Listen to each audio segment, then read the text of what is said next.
আসসালামু আলাইকুম রহমতুল্লাহ। আজকের অনলাইন ক্লাসে সকলকে স্বাগতম। সুপ্রিয় ছাত্রছাত্রীবৃন্দ, তোমরা যারা একাদশ শ্রেণীতে রয়েছ, তোমাদের অত্যন্ত একটি গুরুত্বপূর্ণ অধ্যায় প্রাপ্য হিসাব সমূহের হিসাব রক্ষণ। প্রাপ্য হিসাব সমূহের হিসাব রক্ষণ এই অধ্যায়টি নিয়ে আমি ইতিপূর্বে আরও 3টি ক্লাস নিয়েছি তোমাদের জন্য।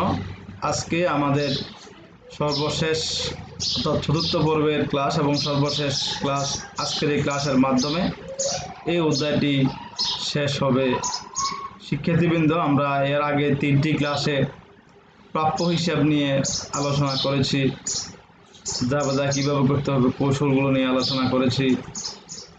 তারপরে প্রাপ্য হিসাবের খতিয়ান, অনুযায়ী পাওনা হিসাব, অনুযায়ী পাওনা সম্পত্তি হিসাব, যা খতিয়ান, সব কিছু আমরা কয়েক ধরনের অঙ্কের মাধ্যমে তোমাদেরকে সহজভাবে দেখানোর চেষ্টা করেছি। তো তোমরা যারা একাদশ দ্বাদশ শ্রেণীতে রয়েছ, তোমরা তোমাদের হিসাব বিজ্ঞান প্রথম পত্রের এই ক্লাসটি মনোযোগের সাথে তোমরা অনুসরণ করো। তোমাদের প্রাপ্য হিসাব সমূহের হিসাব রক্ষণের আজকে চতুর্থ ও শেষ পর্ব আমি ক্লাস শেষ করব। পরবর্তীতে আরও অন্যান্য অধ্যায় নিয়ে নতুন নতুন ক্লাস নিয়ে আসবো ইনশাল্লাহ।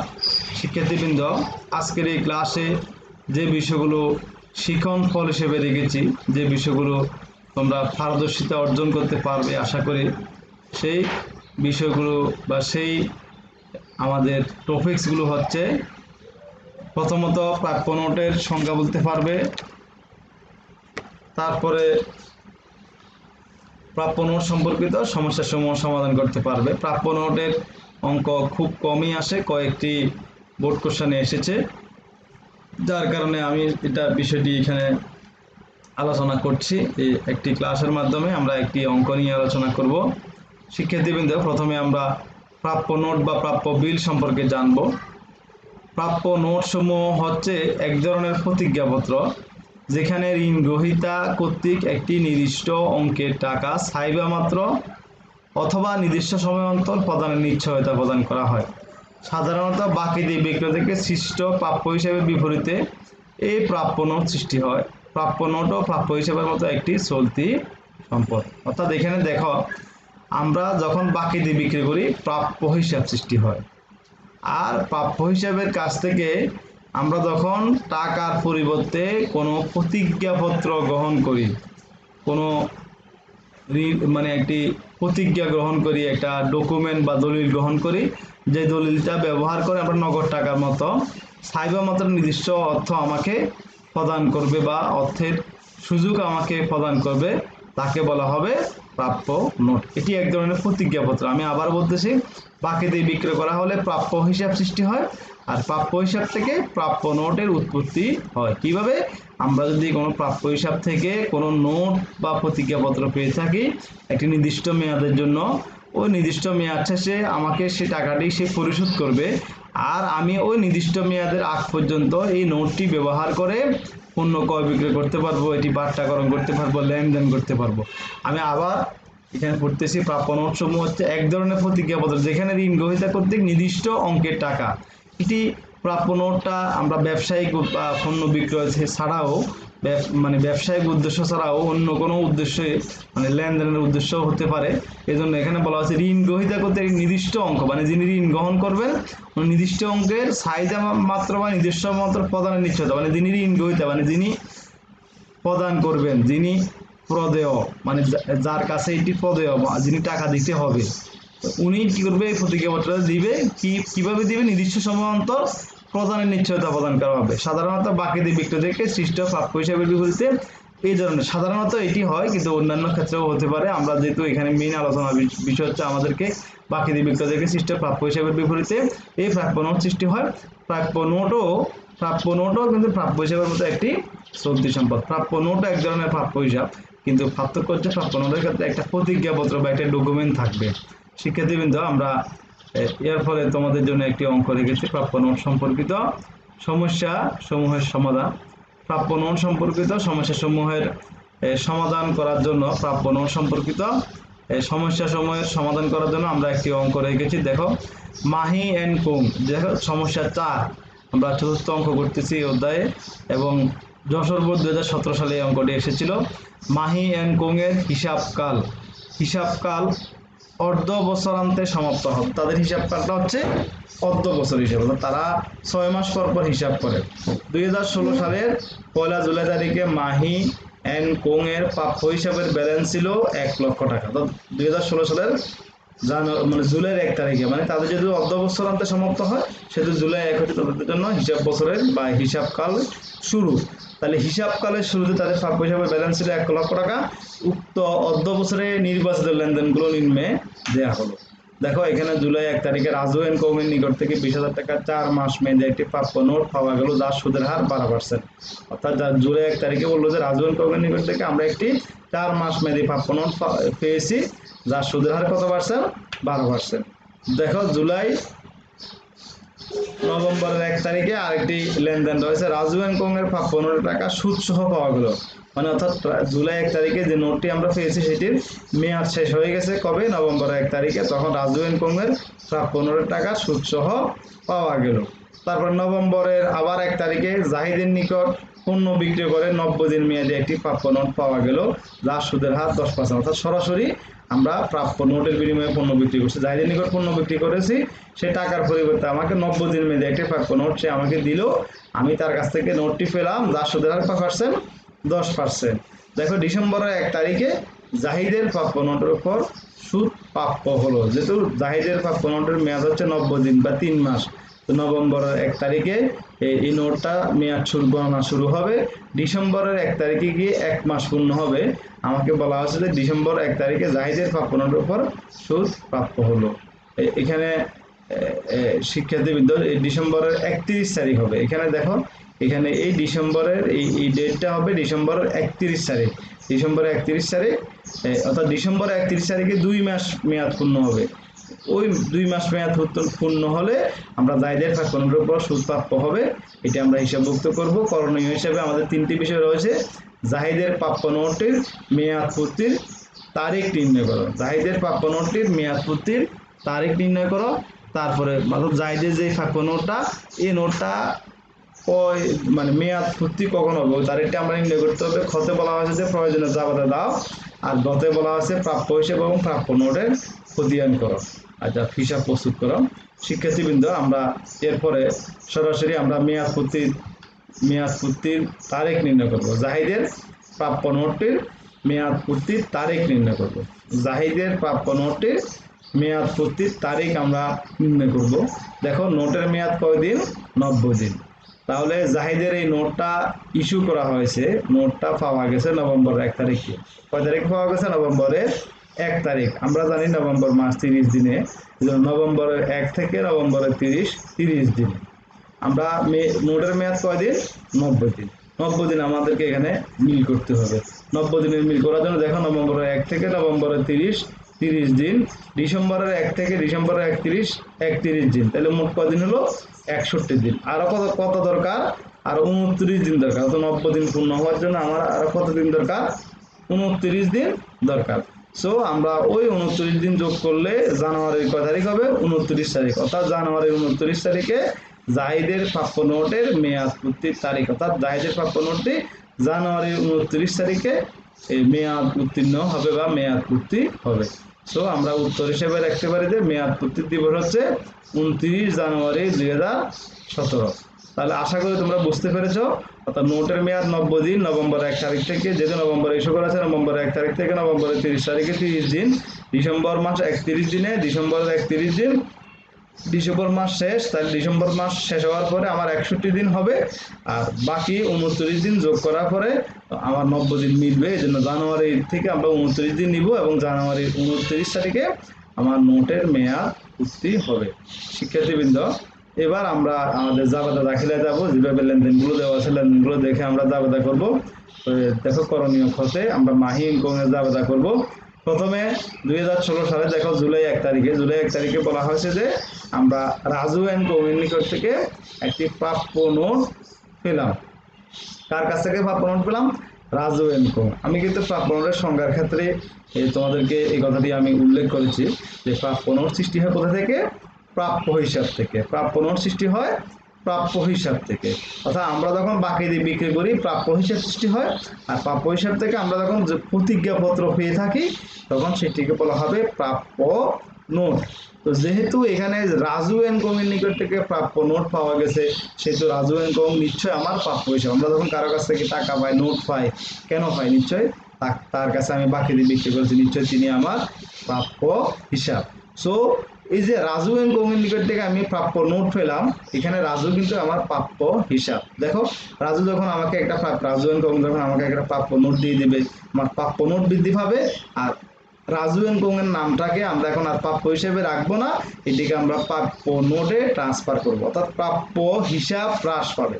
অর্থাৎ এই যে রাজু এন্ড কং যে আমাকে নোট দিল, এই জন্য রাজু এন্ড কং এর নামে প্রাপ্য হিসাবটি হ্রাস পাবে। তো প্রাপ্য হিসাব হ্রাস পেলে আমরা জানি প্রাপ্য হিসাব সম্পদ, সম্পদ হ্রাস পেলে ক্রেডিট, আর এটি প্রাপ্য নোটে পরিগণিত হবে। প্রাপ্য নোট ব্যবসায়ের সম্পদ, এটি বৃদ্ধি পেলে এটি হবে কি? ডেবিট। তাহলে আমি আবার বলতেছি, প্রাপ্য নোট ব্যবসায়ের সম্পদ, প্রাপ্য নোট বৃদ্ধি পেলে হবে ডেবিট। আর প্রাপ্য হিসাব, যেহেতু প্রাপ্য নোট দেওয়ার কারণে রাজু এন্ড কং এর নামে প্রাপ্য হিসাবকে আমরা এখন হ্রাস করব, মানে কমিয়ে ফেলবো। সো প্রাপ্য হিসাব কি? ক্রেডিট। এটার জন্য প্রাপ্য নোট বৃদ্ধি পেয়েছে, প্রাপ্য নোট হিসাব ডেবিট, প্রাপ্য হিসাব ক্রেডিট, 20,000 টাকা, 20,000 টাকা। নভেম্বরের 1 তারিখে এসে আমাকে প্রশ্নে বলা হলো, নভেম্বরের 1 তারিখে এসে আমাকে প্রশ্নে বলা হলো যে রাজু এন্ড কং এর নোটটি সুদসহ আদায় হলো। রাজু এন্ড কং এর নোটের দাম কত? 20,000 টাকা। তাহলে এই দেখো 20,000 টাকার 12%, 20,000 টাকার 12% হচ্ছে 2400। আর মেয়াদ এখানে কয়দিন? মেয়াদ হচ্ছে যেহেতু 4 মাস, 4 মাস মেয়াদি হওয়ার কারণে এটি কত হবে? 800 টাকা হবে। অর্থাৎ আমি 20,000 টাকাকে 12% দ্বারা গুণ করার পরে 1 বছরের আসবে হচ্ছে 2,400। 1 বছরে যদি 2,400 হয়, আর 4 মাসে, অর্থাৎ 1 বছরে 3 ভাগের 1 ভাগ, 4 মাসে হবে 800 টাকা। তাহলে মোট ওই 20,000 টাকা হচ্ছে নোটের মূল্য, আর 800 টাকা হচ্ছে নোটের সুদ। মোট 20,800 টাকা আমরা পাবো নগদ টাকা পেলে। নগদ টাকা সম্পদ বাড়বে, নগদ হিসাব ডেবিট। আর প্রাপ্য নোট হিসাব, যেহেতু প্রাপ্য নোটের টাকাটা আমরা আদায় করে ফেলেছি, প্রাপ্য নোট আর থাকতেছে না, প্রাপ্য নোট হ্রাস পাবে, প্রাপ্য নোটের হিসাব ক্রেডিট। আর প্রাপ্য নোটের সুদ বাবদ আমরা যে আয়টি আমাদের হবে, আমরা জানি আয় বৃদ্ধি পেলে ক্রেডিট, এর জন্য সুদ হিসাব ক্রেডিট। তাহলে তোমরা বুঝতে পেরেছো নিশ্চয়ই শিক্ষার্থীবৃন্দ। নগদ টাকা বাড়ছে, নোট এবং নোটের সুদ 20,800 টাকা, নগদ হিসাব ডেবিট। আর যেহেতু নোটের টাকাটা আমরা আদায় করে ফেলেছি, নোট হ্রাস পাবে, প্রাপ্য নোটের হিসাব ক্রেডিট। আর সুদ আমরা আয় দেখাবো, সুদ হিসাব ক্রেডিট। এবার নভেম্বরের 1 তারিখে আরও একটি লেনদেন, সেটি হচ্ছে 10% প্রাপ্য নোট হিসাব। 10% প্রাপ্য নোট হিসাব। দেখো 10% প্রাপ্য নোট, আমরা এই যে এই নভেম্বর 1 তারিখে আসে বলতেছে যে আমরা একটি নোট পেলাম, নোটের মাধ্যমে বিক্রি করলাম। অর্থাৎ আমরা যার কাছে বিক্রি করেছি নভেম্বর 1 তারিখে, আমরা যার কাছে বিক্রি করেছি তার কাছে নোটের বিনিময়ে বিক্রি করেছি। অর্থাৎ আমরা নামটা এখানে দেখো নামটা কি ছিল? নামটা ছিল জাহিদ। জাহিদের নিকট আমরা বিক্রি করে কি পেলাম? সরাসরি প্রাপ্য নোট আমরা পেয়ে গেছি। তো দেখো এই জাহিদের কাছে বিক্রি করে আমরা সরাসরি প্রাপ্য নোট পেলাম। অর্থাৎ যেহেতু আমরা বিক্রি করে প্রাপ্য নোট পেলাম, প্রাপ্য নোট সম্পদ, চলতি সম্পদ, প্রাপ্য নোট বৃদ্ধি পেলে ডেবিট হবে, এই জন্য প্রাপ্য নোট হিসাব ডেবিট। আর বিক্রয় করলে আমার আয় বাড়ে, এই জন্য বিক্রয় হিসাব ক্রেডিট।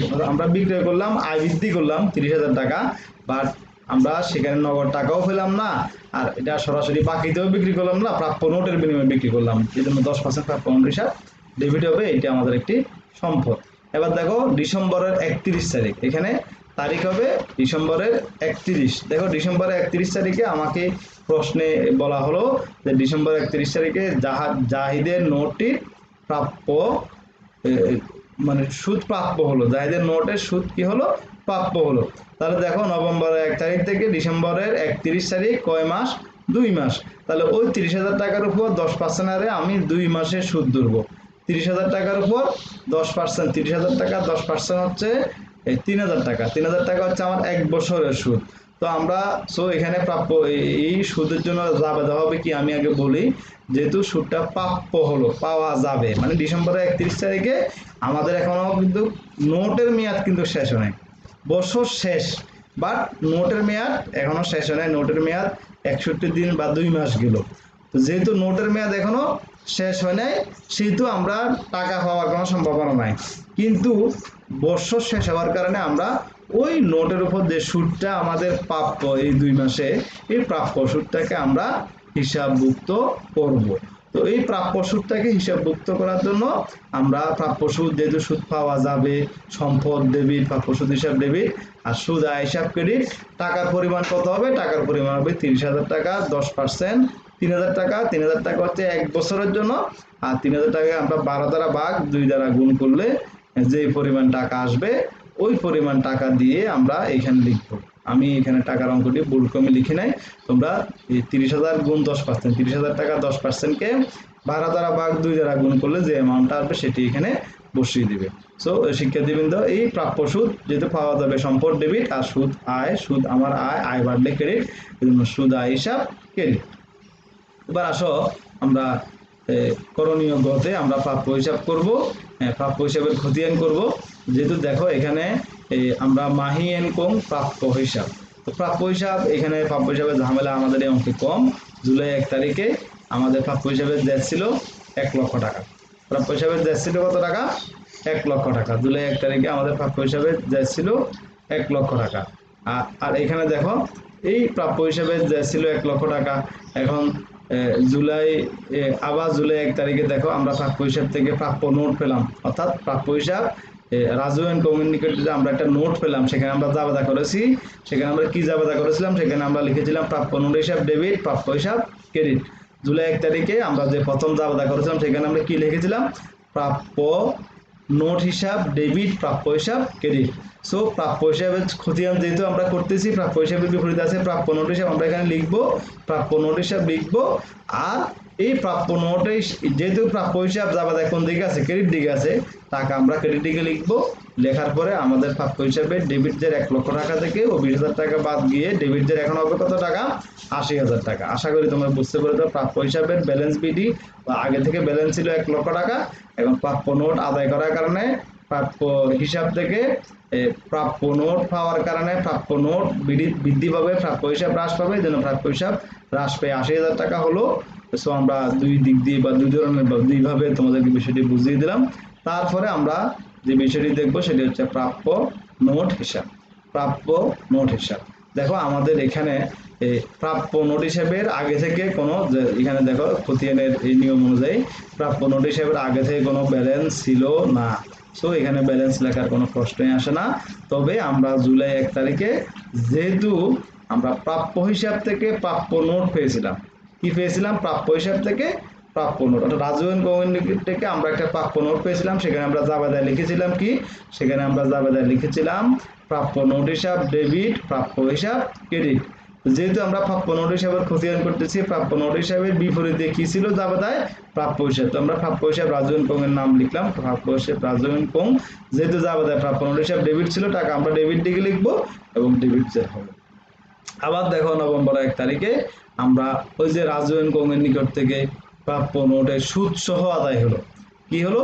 প্রাপ্য নোটের সুদ সহ আদায় হয়ে গেছে। সুদ সহ আদায় হওয়ার কারণে আমরা সেখানে জাবেদা লিখেছিলাম নগদান হিসাব ডেবিট 20,800, প্রাপ্য নোট হিসাব ক্রেডিট 20,000, আর সুদ আয় হিসাব ক্রেডিট 800 টাকা।